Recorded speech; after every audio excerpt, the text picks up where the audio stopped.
Terhitung sejak tanggal 7 Juli 2023 lalu, masyarakat pemegang kartu Visa dan Mastercard Bank Syariah Indonesia atau BSI dari berbagai negara sudah dapat melakukan transaksi tarik tunai serta pengecekan saldo di seluruh mesin anjungan tunai mandiri atau ATM BSI. Dengan bermitra bersama Visa dan Mastercard, BSI memastikan bahwa penduduk Indonesia khususnya yang berada di Aceh akan mendapatkan kemudahan dalam bertransaksi. Di Aceh, BSI telah memasang sekitar 27% atau sekitar 694 mesin ATM dari jumlah keseluruhan mesin ATM 2.555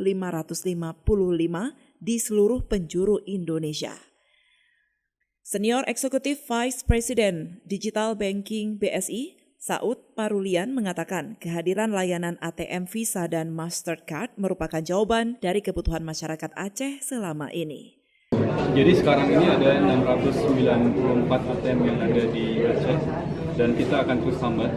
Kita harapkan secepat mungkin menjadi 1.000. Dan ini tentunya semua ATM yang ada di Aceh ini memang sudah bisa menerima kartu Visa dan Master. Jadi wisata domestik maupun wisata mancanegara sudah bisa sekarang bertransaksi di Aceh untuk mengambil uangnya dan juga untuk melihat saldo.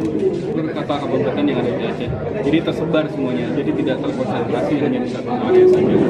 Pada peluncuran layanan mesin ATM Visa dan Mastercard di Aceh juga turut dihadiri oleh instansi terkait lainnya, salah satunya Otoritas Jasa Keuangan atau OJK Provinsi Aceh. Kepala OJK Aceh, Yusri berharap dengan adanya ATM Visa dan Mastercard, ini bisa menjadi role model perbankan syariah nasional dan kemudahan ini juga bisa dirasakan oleh masyarakat di pedesaan. Sebaran ATM yang ada di 23 kabupaten kota yang ada se-Aceh ini sudah merata semua dilakukan oleh teman-teman BSI.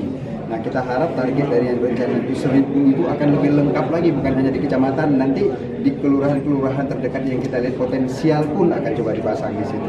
Artinya apa? Masyarakat sudah semakin terbuka akses keuangan, semakin mudah terlayani. Dan kami akan terus berkoordinasi sama teman-teman BI, bagaimana proses izin yang nanti dimintakan oleh BSI ke kita akan support, kita akan percepat dan kita akan permudah semua.